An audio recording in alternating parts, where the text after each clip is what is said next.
أن محمدا عبده ورسوله اللهم صل وسلم وبارك على محمد وعلى آل محمد كما صليت على إبراهيم وعلى آل إبراهيم في العالمين إنك حميد مجيد. Assalamualaikum warahmatullahi wabarakatuh. Surah Mumtahanah. Surah ni jarang-jarang kita lalui. Tapi pengajarannya besar bagi surah ini. Sebagai mukaddimahnya, surah ni dia ada kaitan dengan surah Taubah. Surah Mumtahanah ni dia ada kaitan dengan surah Taubah. Sebab dalam surah Taubah ada diberikan arahan untuk menyerang Mekah. Dalam surah Taubah ada disebut arahan untuk menyerang Mekah. So, bila ada arahan tu, maka ada sahabat yang keberatan untuk melaksanakan arahan tersebut.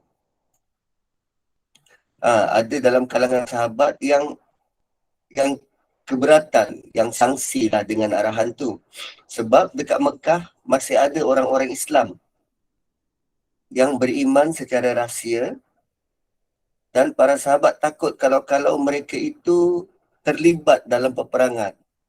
Kalau mereka itu terganggu, takut nanti mereka akan terbunuh sekali dalam serangan dari orang Islam. So dalam ramai-ramai sahabat tu ada seorang sahabat nama dia Hatib bin Abi Balta'ah. Hatib bin Abi Balta'ah yang dia masih ada keluarga dekat Mekah. Dia dah berhijrah, tapi keluarganya masih ada lagi dekat Mekah, dan dia takut kalau terjadi peperangan, maka orang-orang Mekah akan menyakiti keluarganya ataupun membunuh mereka.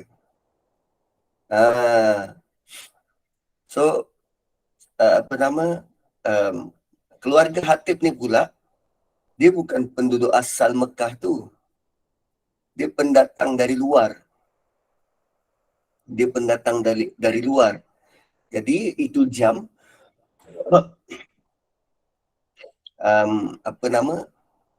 bila orang luar ni, dia tak ada sebarang puak dalam kota Mekah tu yang akan melindungi mereka. Sebab orang menumpang je pakai pasport. Kalau pakai IC tu, mungkin ada saudara mara dekat situ. Tapi kalau pasport, bukan ada orang lain. Tempat yang asing. So, musyrikin Mekah telah bertindak ganas kepada ahli keluarga Muhajirin yang masih ada di Mekah. Dan kalau ada bantuan daripada puak mereka sendiri, maka mungkin mereka selamat. So, Hatib dan keluarga dia dari Yaman. Dari luar. Dan mereka tak ada sebarang pelindung. Tak ada kaum yang nak melindungi keluarga-keluarga mereka ni, keluarga Hatib ni. So, apa yang berlaku? Hatib bertindak untuk memberi maklumat kepada puak Mekah. Hatib bertindak nak bagi maklumat kepada puak Mekah agar keluarga dia tu selamat. So, Hatib berharap dengan dia bocorkan maklumat tu, maka musyrikin Mekah akan berasa terhutang budi dengan dia dan bertindak memberi perlindungan pada keluarganya di sana. So, beliau yakin yang Allah pasti akan memberi kemenangan kepada Islam, dan pembocoran maklumat daripadanya itu tidak akan memberi kesan kepada kalah atau menangnya mereka nanti. Gitu. So, nampak tak? Bila ada kegusaran, takut keluarga dia tu diapa-apakan di sana, maka dia bertindak untuk menjual maklumat. Dan maklumat yang nak dijual ni, maklumat berkaitan dengan ketenteraan. Itu latar belakang kepada surah ni. Dan keluarganya tu belum masuk Islam lagi. keluarga dia yang daripada Yaman tu, yang dekat Mekah, belum masuk Islam. Tapi beliau yakin yang sekiranya kalau beliau giatkan lagi usaha dakwah kepada mereka, tentu mereka akan masuk Islam. Dan ini adalah sangkaan hati. Dan beliau berharap sekiranya beliau sampaikan maklumat pada kafir Quraisy ataupun sampaikan maklumat kepada keluarga dia di Mekah, maka keluarga dia akan melarikan diri keluar dari Mekah, pergi ke tempat lain dulu untuk selamatkan diri.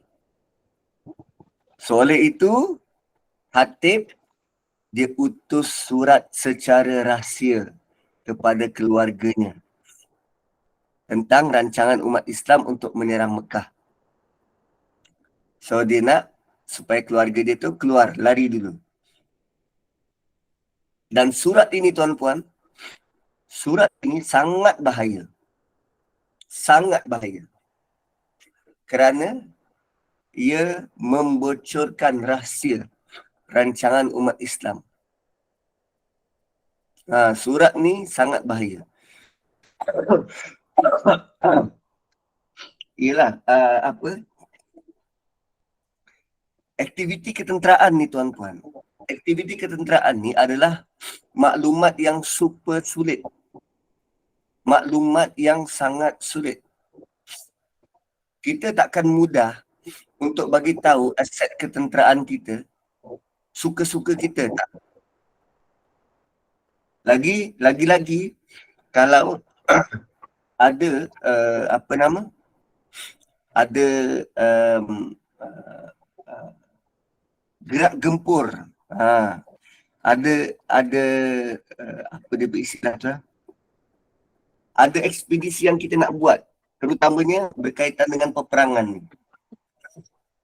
So maklumat-maklumat ni sangat rahsia. Bila kita nak buat serangan, kita akan sangat berahsia. Sebab kita tak nak tahu, kita tak nak pihak musuh dapat menghidu pergerakan kita. Sama juga macam penguat kuasa halal, penguat kuasa agama, immigration, custom. Mereka punya aktiviti kalau dia nak pergi rush mana-mana tempat,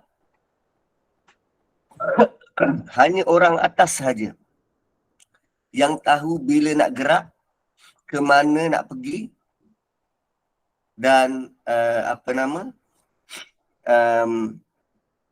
berapa ramai yang pergi. Sebab kalau dia bagi tahu semua orang,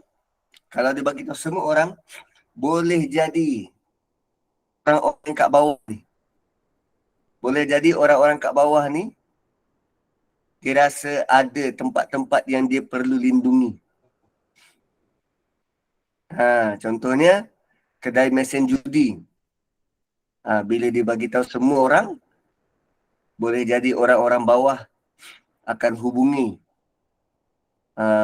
taikun-taikun kongsi gelap ni, dan mereka boleh bersedia untuk melarikan diri. Gitu. So apa yang dibuat Hatib adalah pelanggaran, dan biasanya kalau hukuman bagi penjual maklumat semacam ini adalah hukuman bunuh. Hukuman bagi penjual maklumat semacam ini, yang dijual maklumat apa? Maklumat ketenteraan kan? So dalam undang-undang tentera, apa yang dia buat ni sebenarnya layak diberikan hukuman bunuh. Tapi jom kita tengok apa yang berlaku. So surat tu sangat bahaya. Dia membocorkan rahsia rancangan umat Islam, dan Nabi dapat wahyu dari Allah tentang surat tu. Allah yang bagi tahu Nabi tentang surat tu, dan baginda beri arahan kepada Ali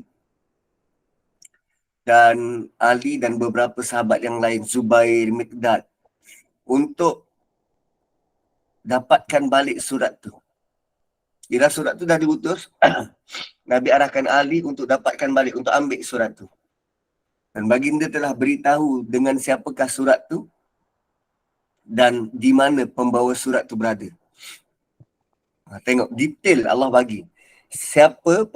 Dengan siapa surat tu dan siapa yang bawa. Dan baginda beritahu yang surat itu ada pada seorang wanita. Dan akhirnya Ali dan sahabat yang lain berjaya dapatkan surat tu dari wanita tu. Tengok. Bila Allah nak melindungi Nabi dan Rasulnya, Allah akan buat dengan cara paling detail untuk selamatkan. Sebab tu keyakinan pada Allah dan Rasul ni pada tahap yang tertinggi. Sepatutnya Hatib apa yang dia perlu buat? Dia perlu bagi tahu pada Nabi tentang rancangan nak serang Mekah. Bagi tahu tentang kegusaran dia, bukan bertindak sendiri. Sebab dia ada ketua. Dia ada ketua. So kalimah mumtahanah daripada kata dasar mihan, mahana. Yang bermaksud periksa. Sebab tu peperiksaan dipanggil sebagai imtihan. Peperiksaan, imtihan. So mumtahanah kata dasarnya mihan yang bermaksud periksa. Dan daripada kalimah ini, asal kalimah ini ni, kerana pada waktu Ali dan sahabat yang lain berjumpa dengan wanita tu, dia tak mengaku dia ada surat. Dia tak mengaku dia bawa surat tu. So Ali, Zubair dan Miqdad, dia cari pada kenderaan, pada unta wanita tu, namun tak ada. Maka Ali beritahu kalau dia tidak keluarkan juga surat tu, mereka akan bogelkan dia, wanita tu. Dan periksa dia juga kerana Nabi tidak akan menipu. Bila Nabi kata ada pada perempuan tu, memang ada. Nabi tak akan menipu dan baginda telah mendapat wahyu. Setelah diugut begitu, barulah wanita tu mengeluarkan surat tersebut. Diugut nak dibogelkan, barulah dikeluarkan surat. Ustaz, boleh ke ugut macam tu? Apa yang berlaku ialah tentang keselamatan negara. So, guna pelbagai cara untuk dapatkan maklumat. Lebih-lebih lagi, apa yang maklumat yang mereka ada datang daripada Nabi SAW. Begitu. So, bila surat tu dibawa kepada Nabi, Hatib juga dipanggil menghadap baginda. Umar seperti biasa bersedia nak membunuh Hatib. Umar seperti biasa dah ready nak membunuh Hatib. Tapi Rasulullah SAW kata, yang Hatib ni ahli Badar dan kesalahan beliau telah diampunkan oleh Allah. Maka Hatib selamat daripada pedang Umar. Tengok tuan-puan, apa yang dia buat tu kesalahan besar. Tapi dengan kesalahan besar semacam itu tidak memadamkan jasa-jasa dia sebelum ini.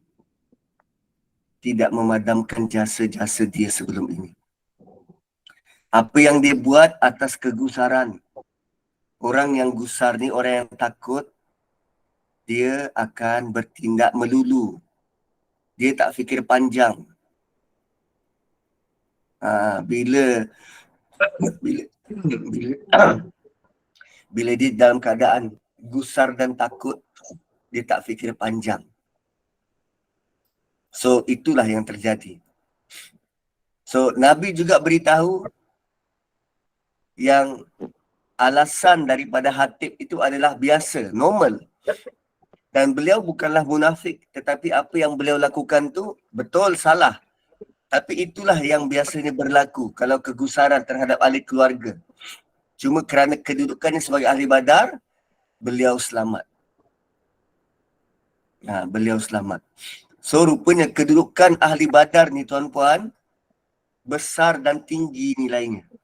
Besar dan tinggi nilainya.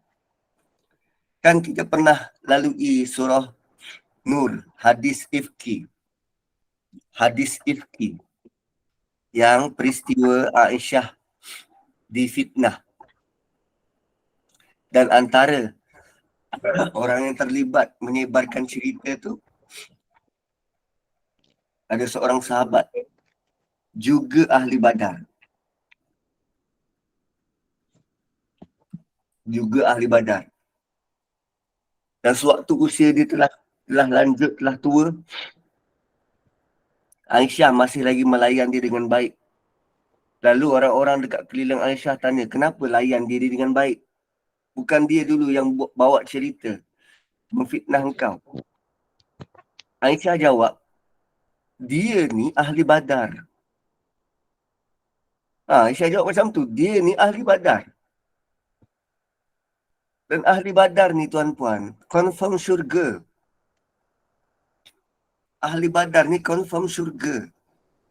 So bila kita baca perang badar, orang yang berkorban pada waktu itu bukan calang-calang orang. Kalaupun kita boleh hidup 1000 tahun dan berkorban untuk agama, masih tak sama nilainya dengan pengorbanan ahli badar. Masih tak sama nilainya. Gitu. So ahli badar ni dia special. So saya nak kongsikan juga hadis Nabi SAW yang menerangkan kejadian Ali, Zubair dan Miqdad tu. So Rasulullah SAW mengirim saya, Ali, bersama Zubair dan Miqdad, dan berkata, pergilah sampai ke tempat yang disebut Raudat Khah. Nama tempat tu Raudatul Khah, di mana ada seorang wanita yang bermusafir dengan cara menaiki unta. Dia mempunyai surat, ambil surat daripadanya. Maka kami berangkat dan kuda-kuda kami berlari dengan laju. Hingga kami sampai di Raudatul Khah. Dan kami melihat wanita itu dan berkata, keluarkan surat itu. Cuba tengok tuan-puan. Daripada hadis ni, cara para sahabat execute apa yang Nabi suruh. Jumpa dia perempuan tu, terus sebut, keluarkan surat tu. Langsung tak ada small talk, tanya latar belakang awak dari mana, awak nak ke mana, tak ada. Terus bagi tahu, keluarkan surat tu. Sebab maklumat yang mereka dapat dari Nabi SAW. Dan maklumat tu 100% boleh dipercaya. So Ali kata keluarkan surat tu. Perempuan tu berkata, saya tidak mempunyai surat dengan saya. Kami berkata, sama ada kamu mengeluarkan surat itu atau kami akan menanggalkan pakaianmu. Jadi, dia mengeluarkan surat itu daripada jalinan rambutnya. Daripada jalinan rambut. Oh, memang itu tempat simpan. Rambut panjang, so boleh simpan dalam tu. Kami membawa surat itu kepada Nabi. Dan surat itu disampaikan oleh Hatib bin Abi Balta'a kepada beberapa orang kafir di Mekah, memberitahu mereka tentang beberapa urusan. Nabi berkata, apa ini wahai Hatib? Hatib menjawab, jangan terburu-buru menghukumku ya Rasulullah. Nabi tanya dulu, apa ni wahai Hatib? So Hatib dalam pada dia membela diri, dia kata, jangan terburu-buru menghukumku ya Rasulullah. Aku adalah seorang lelaki Ansar dan bukan milik mereka. Aku adalah seorang lelaki Ansar dan bukan milik mereka. Sedangkan para berhijrah yang bersamamu mempunyai saudara mereka yang boleh melindungi keluarga mereka dan harta tanah di Mekah. Dia nak bagi tahu keluarga dia tu tak ada siapa-siapa dekat sana. Jadi sebagai ganti rugi kerana tidak mempunyai pertalian darah dengan mereka, aku berhasrat untuk menolong mereka agar mereka dapat melindungi saudara-saudaraku di Mekah. Dan aku tidak melakukan ini kerana tidak percaya atau cenderung untuk meninggalkan agamaku. Niat dia tu nak selamatkan je keluarga dia. Bukan tak percaya Islam tu akan menang, tak. Dan bukan nak tinggalkan agama, tak. Sebab keluarga. Sebab keluarga. So Nabi kemudian berkata kepada para sahabatnya, dia telah mengatakan yang benar. Kenapa Nabi katakan itu? Sebab para sahabat dia tak tahu apa yang ada dalam hati Hatib. Apa yang dia rasa tu tak tahu.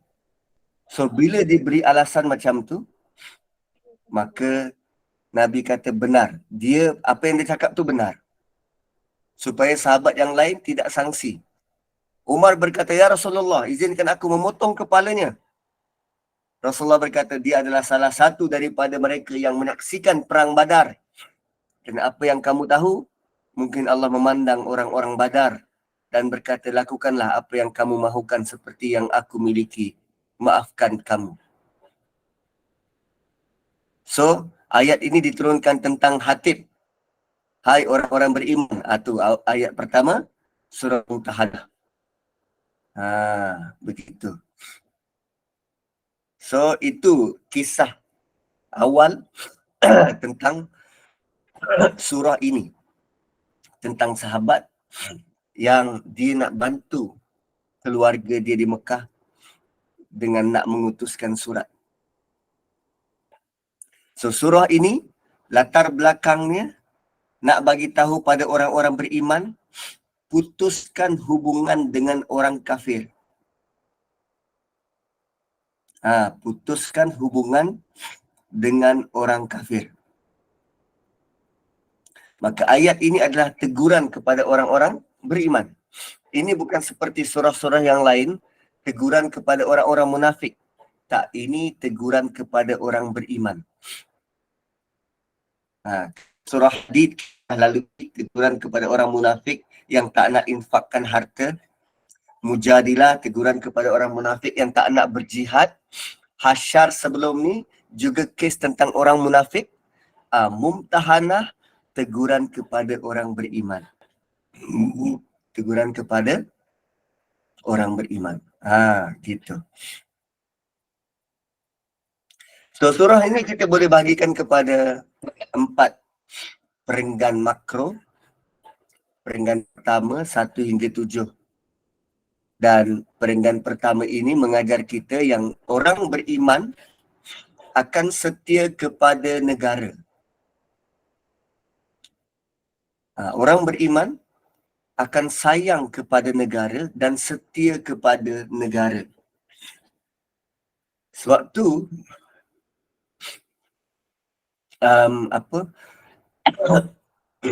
pemilihan askar Melayu tu diambil dalam kalangan orang Melayu yang Muslim. Sebab orang Islam, orang beriman, dia akan setia kepada negara. Askar kita, askar Melayu, kan ada orang beriman, orang Islam. Sebab orang Islam akan setia kepada negara. Dan Allah mengajar jangan khianat jemaah muslimin. Jangan khianat kepada negara Islam dengan membocorkan rahsia ketenteraan. atau memperjudikan keselamatan negara. So, bagi mereka yang tergerak untuk menjual maklumat tentang keselamatan negara, itu diragui keimanannya. So, latar belakang ayat, Nabi telah mengadakan perbincangan dengan para sahabat untuk menyerang Mekah pada tahun ke-8 Hijrah. Akan tetapi ada sahabat yang buat keputusan untuk menyelamatkan keluarga mereka. Dan sahabat ni dia tak tahu. Dia tak tahu waktu Nabi serang kota Mekah tu tak ada darah pun yang apa? Yang tumpah. Kan pembukaan kota Mekah. Mana ada pertempuran? Tak ada. Sebab tu kita jangan kita jangan jump out of the gun. Kita jangan kelang kabut. Bila Nabi kata nak serang kota Mekah waktu tu untuk pembukaan kota Mekah, bukan bermaksud nak menghapuskan semua, total annihilation, tak. Satu-satunya peperangan yang tak ada pertumpahan darah dan Nabi dapat kuasai kota Mekah adalah pada waktu itu. Tak ada pertumpahan darah dan Nabi dapat kuasai kota Mekah. Begitu. Dan dalam peperangan ini juga, Allah suruh kita jadikan Nabi Ibrahim sebagai contoh. Sebab Nabi Ibrahim sanggup berlepas diri dan memutuskan hubungan dengan kerabat-kerabat baginda yang kafir, yang memusuhi Allah. So, jom kita tengok. Ya ayyuhalladzina amanu la tattakhidhu aduwwi wa aduwakum awliya. Wahai orang beriman, jangan kamu mengambil musuhku dan musuhmu menjadi teman setia. Teguran ini diberikan kepada para sahabat yang beriman. Allah tegur sahabat yang cuba untuk dapatkan perlindungan dari musyrikin Mekah. Jangan jadikan mereka teman. Kalau dalam surah Maidah, Allah sebut, Ya ayyuhalladzina amanu la tattakhidul yahuda wan nasara awliya. Ba'duhum awliya'u ba'd. Wa man yatawallahum minkum fa innahu minhum. Hai orang beriman, jangan kamu mengambil orang Yahudi dan Nasrani sebagai pemimpin. Sebahagian mereka menjadi pemimpin bagi sebahagian yang lain. Siapa antara kamu yang mengambil mereka menjadi pemimpin, maka orang itu termasuk dalam golongan mereka.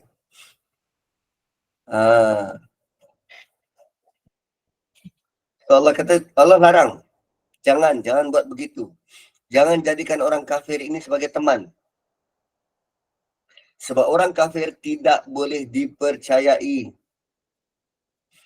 Kena faham, kafir itu adalah mereka yang menentang agama Islam dan orang Islam.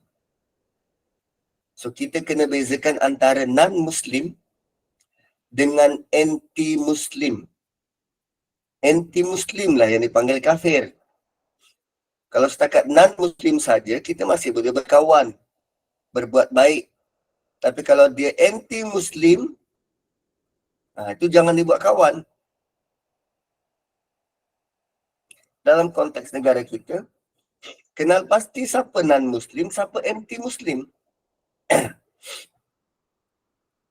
Kalau dalam ucapan-ucapan dia penuh dengan kebencian pada Islam, janganlah ambil dia jadi pemimpin. Itu dia anti-Muslim. Tapi kalau setakat non-Muslim, dia belum tergerak untuk masuk Islam, itu masih boleh buat baik.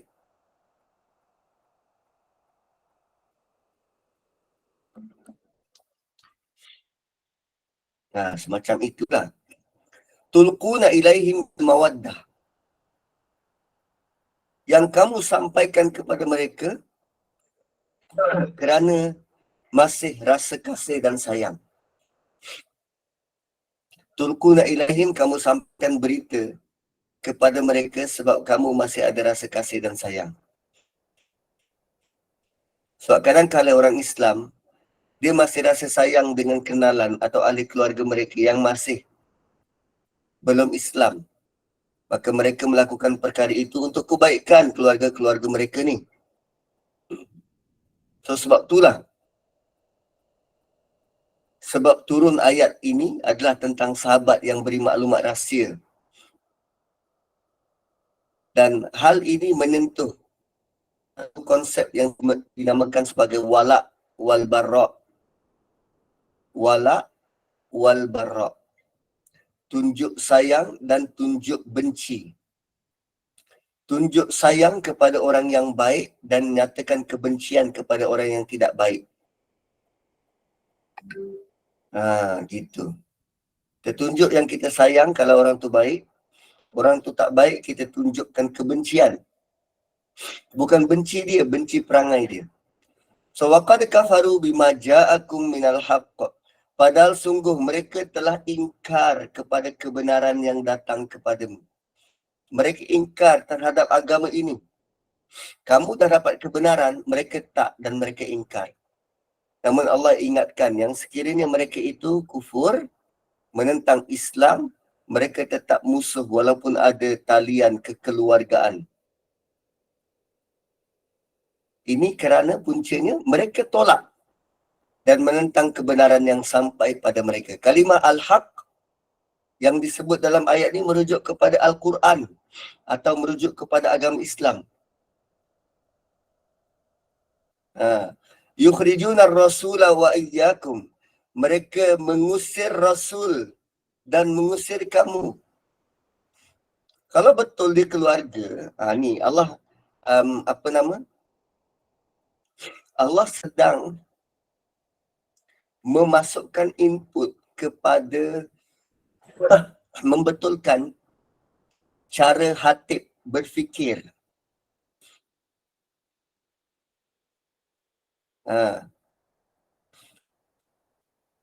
Allah sedang membetulkan cara Hatib berfikir. Pertama, mereka telah kufur terhadap apa yang kamu dapat. Yang kedua, kalau mereka sanggup halau Rasul dan engkau, kenapa masih nak berbaik dengan diorang?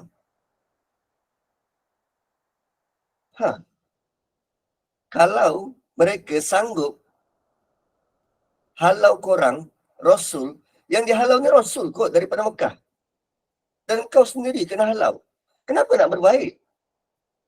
Kenapa masih rasa aku nak selamatkan mereka? Why? Tu Allah betulkan balik cara Hatib berfikir. Jangan terhege-hege.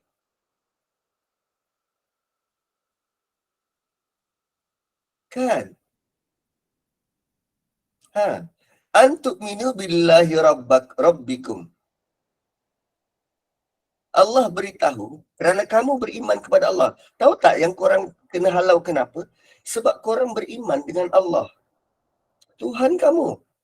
Allah beritahu kenapa musyrikin Mekah menentang dan nak menyakiti umat Islam. Bukan buat salah apa pun. Kamu dihalau kerana para sahabat beriman dengan iman tauhid sahaja, bukan sebab lain. Dan bukan kerana ada kesalahan yang dilakukan oleh Nabi dan para sahabat. Kan? In kuntum kharajtum jihadan fi sabili wa ibtigha'a mardati. Jika kamu benar-benar keluar untuk berjihad di jalanku dan mencari keredaanku. So sekiranya umat Islam berhijrah dahulu dan kemudian keluar untuk berjuang menegakkan agama Allah, maka tunjuklah cara orang berjuang. Sebab perjuangan tu nak mencari redha Allah, bukan sebab yang lain. Jangan berkawan dan berharap pada orang kafir yang menentang Islam. Jangan jadikan kecintaan kamu pada mereka menjadikan kamu belot kepada umat Islam jika kamu benar mencari redha Allah.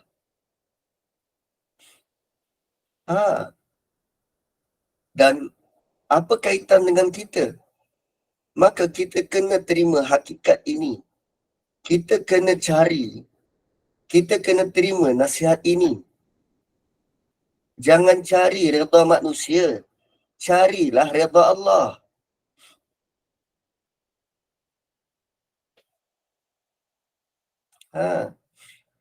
Jangan cari redha manusia, carilah redha Allah. Itu yang berlaku kepada puak-puak liberal. Dia ubah undang-undang,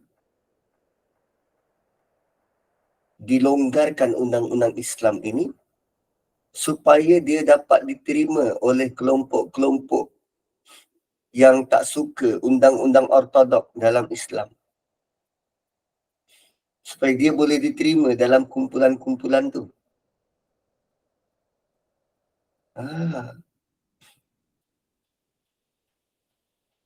Kan? Dia mencari redha manusia berbanding redha Allah. Tusirruna ilaihim bil mawaddah. Kamu memberitahu secara mereka kerana rasa kasih sayang. 2 kali Allah sebut tentang mawaddah. Nak bagi tahu rasa cinta ni boleh, rasa cinta ni boleh mengaburi mata. Tusirruna ilaihim bil mawaddah. Kamu beritahu secara rahsia kepada mereka kerana rasa kasih dan sayang. Wa ana a'lamu bima akhfaitum wa ma a'lantum. Sedangkan aku lebih tahu apa yang kamu sembunyikan dan apa yang kamu nyatakan. Wa may yaf'alhu minkum faqad dhalla sawa'as sabil. So, siapa antara kamu yang buat benda ni, benda apa? Berbaik-baik dengan orang kafir, mengharapkan bantuan orang kafir, sedangkan mereka yang menghalau kamu, dan kamu waktu tu tak buat apa-apa kesalahan, kamu cuma beriman. Siapa yang antara kamu buat benda ni, maka dia telah tersesat dari jalan yang lurus. Faqad dhalla sawa'as sabil. So, siapa yang ada hubungan baik dengan kafir harbi hingga membocorkan rahsia kerajaan Islam, maka dia sesat dari jalan yang lurus. Dan ini adalah dosa yang sangat besar.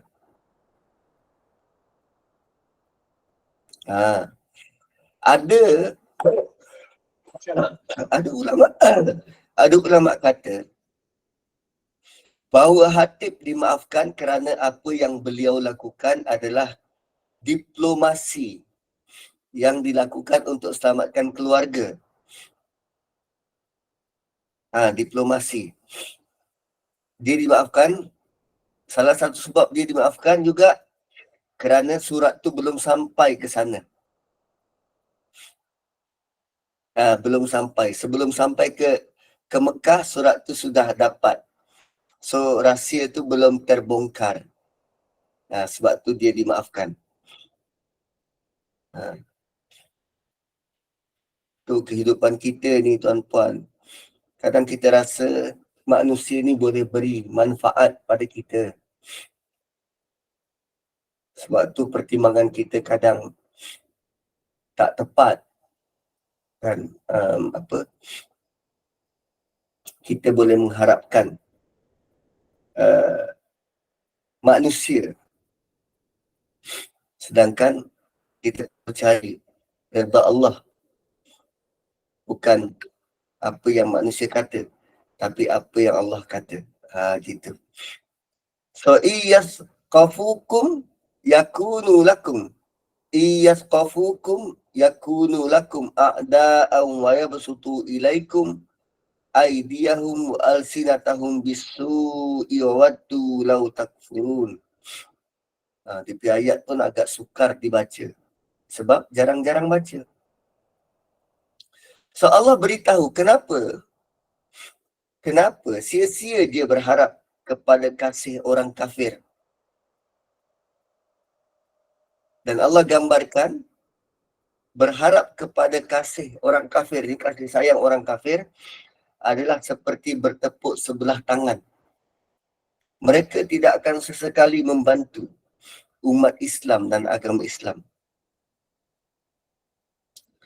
Kita mungkin rasa kasih kepada orang kafir tu, tapi orang kafir tidak sesekali merasa kasih pun kepada orang Islam. Malah mereka benci kepada Islam. Dan orang kafir, bila sebut orang kafir ni yang anti-Islam lah. Dan orang kafir itu tidak akan melayan orang Islam seperti yang diharapkan. Maka ini umpama orang Islam sahaja yang terhegeh-hegeh kepada orang kafir. Dan ini sangat tidak patut. Maka dalam ayat seterusnya ni, Allah bagi tahu apa yang ada dalam hati orang kafir.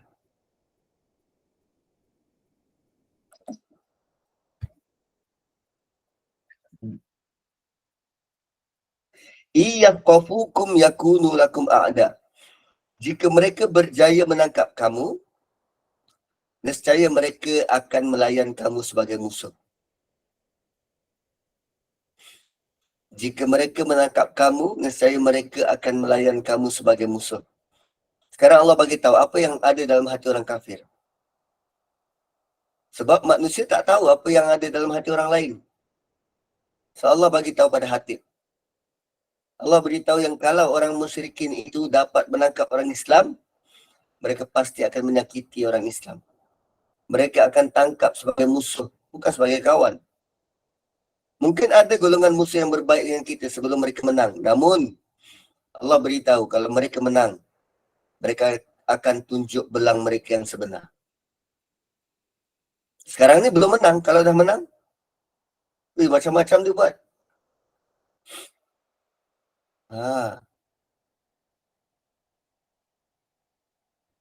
Kan, iya macam dekat Bosnia dulu. Dia belum menang. Tapi bila dia dah ada upper hand, gitu. Ini Allah yang bagi tahu. Ini Allah yang bagi tahu. Wa yabsutu ilaikum aydiyahum. Dan melepaskan tangan mereka kepadamu. Yabsutu ilaikum aydiyahum. Maksud melepaskan, dia boleh menyakiti dengan fizikal. Maksudnya orang kafir memanjangkan tangan mereka kepada orang Islam. Dia akan bertindak dan berusaha untuk menyakiti orang Islam. Sama ada dengan cara nak cederakan ke, seksa ke, bunuh. Cuba tengok Uyghur. Dekat China tu, Uyghur. Kan? Orang Islam dekat China bukannya sedikit. 300 juta. 300 juta kot. Pun ditindas. Itu realiti orang kafir. So kita kena berhati-hati. Betul ada yang baik. Tapi itu sebelum mereka menang. Kalau mereka dapat the upper hand, mereka menguasai, kan? Wa alsinatahum bisu, dan lidah mereka akan menyakiti kamu. Dia akan menggunakan lidah tadi dengan tangan. Dia akan menggunakan lidah untuk menyakiti kamu. Macam-macam perkataan akan dilempar sebagai tuduhan, penipuan dan dakwah-dakwah yang palsu untuk memburukkan nama Islam. CNN, kan, Fox News, macam-macam cara penipuan. Wawaddu law takfurun, dan mereka ingin supaya kamu kafir. Mereka buat semua itu kerana mereka tak redha dengan Islamnya umat Islam. Mereka ingin sangat umat Islam ni jadi kafir seperti mereka. Mereka tak suka kalau orang Islam mengamalkan agama. Mereka suka kalau kita tinggalkan agama. Sebab tu kalau kita berbaik dengan mereka, untuk dapatkan redha mereka, mereka tidak akan redha. Begitu. Dan Allah bagi tahu apa yang ada dalam hati dia, hati mereka. Dekat luar ni, kan tindakan fizikal, apa yang mereka pertontonkan kat luar, itu boleh dibuat. Itu boleh dibuat. Tapi yang ada dalam hati, kita tak tahu kan? Ni Allah bagi tahu. Ni Allah bagi tahu. Lan tanfa'akum arhamukum wala auladukum.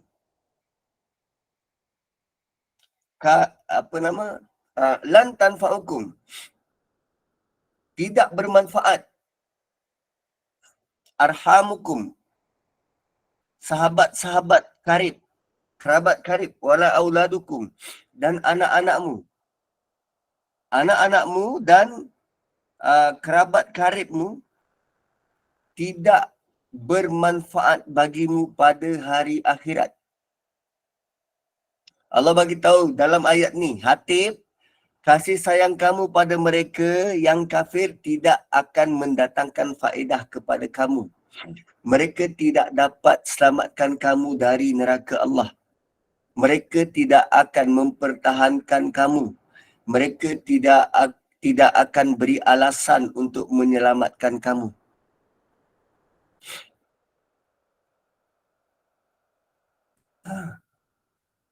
Kan kalau tengok kisah Hatib ni, dekat hari akhirat nanti, ahli keluarganya tak akan dapat pertahankan dia pun. Mereka tak akan sesekali berkata, Hatib buat macam tu sebab nak tolong kami, ya Allah. Tak. Sebab dia dekat hari akhirat, masing-masing akan sibuk tentang diri sendiri. Yaumal qiyamati yafsilu bainakum. Dan hari kiamat akan memisahkan antara kamu. Kamu sangka kamu rapat dengan mereka, namun nanti di akhirat, kamu akan dipisahkan daripada mereka. Tak akan dapat duduk bersama pun. Jadi nak tolong macam mana? Sebab semua akan diadili mengikut apa yang mereka buat sewaktu di dunia. Dia tak ada kena-mengena dengan ahli keluarga. Tidak diadili manusia nanti secara berkumpulan. Tak. Per individu. Sebab tu kalau kita cari redha manusia, sia-sia. Dia tak boleh tolong kita pun dekat akhirat nanti. Carilah redha Allah. Oleh sebab itu, jangan kita buat kesalahan dan dosa semata-mata untuk kebaikan orang lain. Kan sebab kita nak ikut grup dia, kita sanggup buat dosa. Kan anak-anak kita, asalnya dia tak tahu nak merokok tu macam mana. Tapi sebab abang-abang sini dia merokok, maka dia nak join grup abang senior tu, dia belajar merokok sebab nak diterima.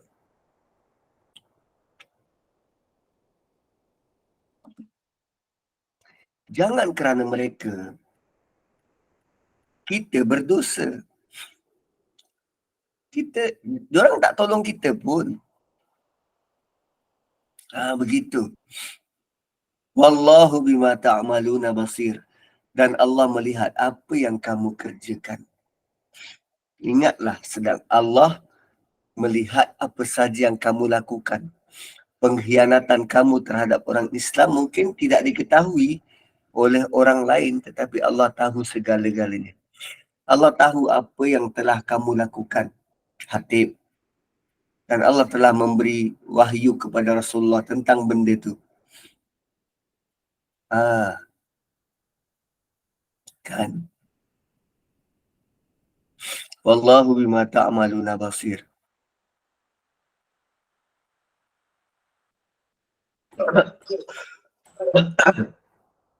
So kemudian kita nak masuk sikit lagi ayat yang keempat. Qad kanat lakum uswatun hasanatun fi Ibrahim. Pada cerita Nabi Ibrahim,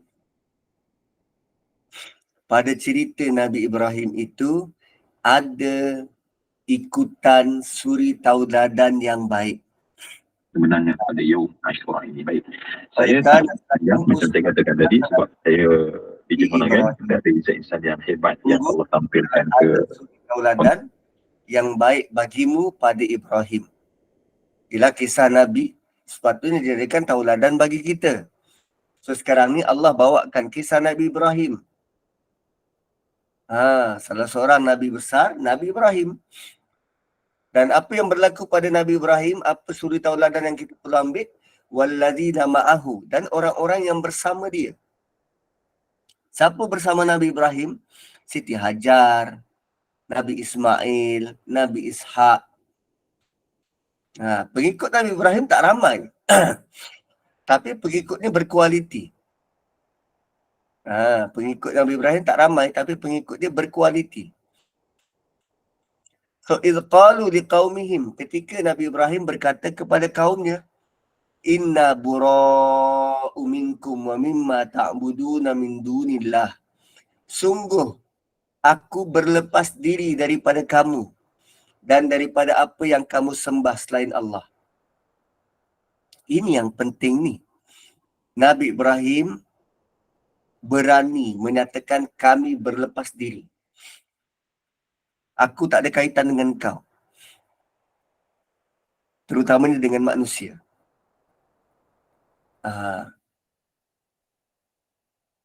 Itu dia kata inna bura'u. Kami berlepas diri. Kafarna bikum. Kami mengingkari apa yang kamu percaya. Kami mengingkari kafarna bikum. Kami tak percaya apa yang kamu percaya. Wa bada bainana wa bainakumul adawatu wal baghdha'u abada. Dan telah nyata antara kami dan kamu permusuhan dan kebencian buat selama-lamanya. Ingat senang nak sebut macam ni tuan-puan. Tersebut depan orang yang tak beriman. Kerana amalan syirik kamu sudah sebati, maka kita tidak akan dapat bersatu atas dasar tauhid. Telah nyata permusuhan kebencian antara kita. Kerana akidah tidak sama dan pegangan pun tak sama. Hatta tu'minu billahi wahdah. Sehingga kamu beriman hanya kepada Allah. Sehingga kamu beriman hanya kepada Allah. Kalau kamu tak beriman, kita tak boleh kawan. Illa qaula Ibrahim li abi. Kecuali perkataan Ibrahim kepada bapanya. Dalam banyak-banyak kaum dia, Nabi Ibrahim akan kata begini kepada kaum dia. Selagi korang tak beriman, selagi itu permusuhan antara kita akan berlangsung selama-lamanya. Aku berlepas diri dari korang. Tapi dalam banyak-banyak peristiwa itu, kata-kata Nabi Ibrahim kepada ayah dia berbeza. Kata-kata Nabi Ibrahim kepada ayah dia berbeza. Apa Nabi Ibrahim sebut pada ayah dia? La astaghfiranna laka. Aku akan mohon ampunan bagi kamu. Ni sebab sayang tadi tu. Sayang. Ayat pertama Allah sebut 2 kali kan sayang. La astaghfiranna laka. Aku akan mohon ampunan bagiku.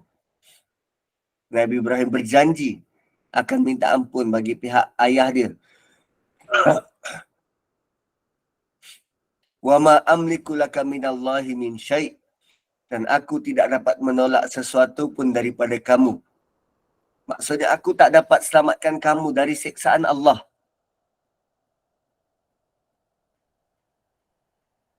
Kan Nabi Ibrahim tahu baginda tak ada kuasa nak minta ampun dan memberi keampunan kepada ayah baginda. Tak. Baginda cuma ikhtiar berdoa pada Allah.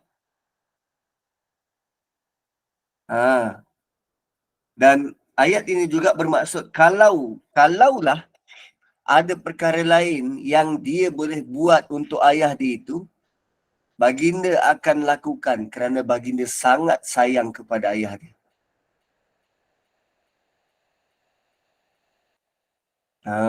Gitu. Rabbana alaika tawakkalna wa ilaika anabna wa ilaikal masir. Wahai Tuhan, kepadamu kami bertawakal, kepadamu kami bertaubat, dan kepadamu kami kembali. Tapi nanti Nabi Ibrahim pada ayat yang lain, Nabi Ibrahim sedar kesalahan baginda, meminta ampun bagi pihak bapanya itu.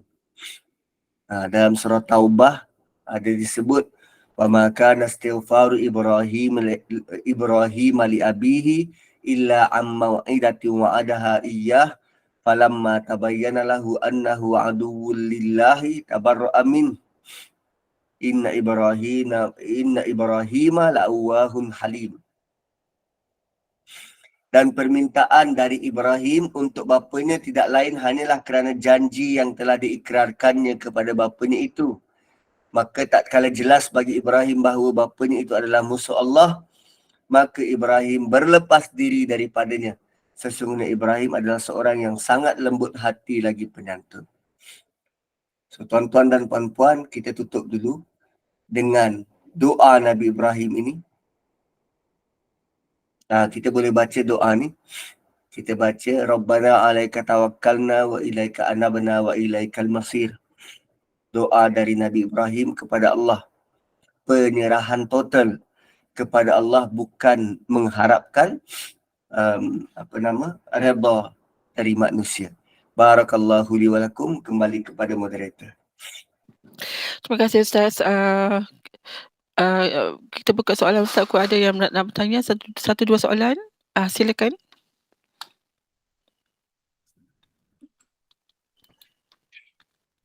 Ustaz boleh je ke apa? Oh, ini doa. Okey.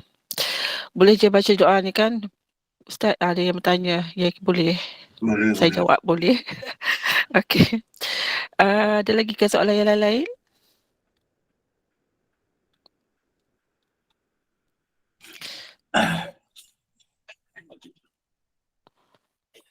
Kadang-kadang Ustaz kita tengok doa kan, ada yang create doa kan, yang dia share dekat, dia buat satu group, lepas tu dia create doa tu. Ada juga yang berlaku sekarang ni, saya nampak dekat online, semua dekat Facebook pun ada. Lepas tu dia share ramai-ramai lah supaya amalkan. Lepas tu dia bagi pula kelebihan-kelebihan doa tu. Bila baca doa tu lah, saya sekian. Dan saya kira setakat itu saja Ustaz. Dia tak ada soalan daripada penjemaah. Terima kasih. Alhamdulillah. Jazakallah khair fadil Ustaz Muhammad Nazri. Demikianlah penjelasan dasar putusan ilmu ini. Tadabbur surah Al-Mumtahanah. Dan kita ada sambungan lagi pada minggu depan insyaAllah. Iaitu mengenai tadabbur ini mengenai larangan menjadikan seseorang daripada golongan musuh sebagai pelindung. Dan semungkinnya ia memberi kefahaman dan mengambil ibrah daripadanya. InsyaAllah semoga dalam kesempatan kita akan bersama-sama lagi dengan Ustaz InsyaAllah minggu depan. Dan semoga kita ambil ibrah daripadanya. Dan kita tutup dulu Ustaz ya. Tahu dulu majlis ini dengan tasbih kafarah dan surah Al-Asr. Silakan Ustaz. Subhanakallahumma bihamdik nashhadu an la ilaha illa anta wa nastaghfiruka wa natubu ilaik. Wal 'asri innal insana lafi khusr illa alladhina amanu wa amilus solihat wa tawasaw bil haqqi wa tawasaw bis sabr. Assalamualaikum warahmatullahi wabarakatuh. Waalaikumsalam warahmatullahi wabarakatuh. Ustaz, jumpa lagi insyaAllah. Ustaz. Terima kasih Kita ada lagi ya para jemaah sekalian, kuliah duha yang seterusnya bersama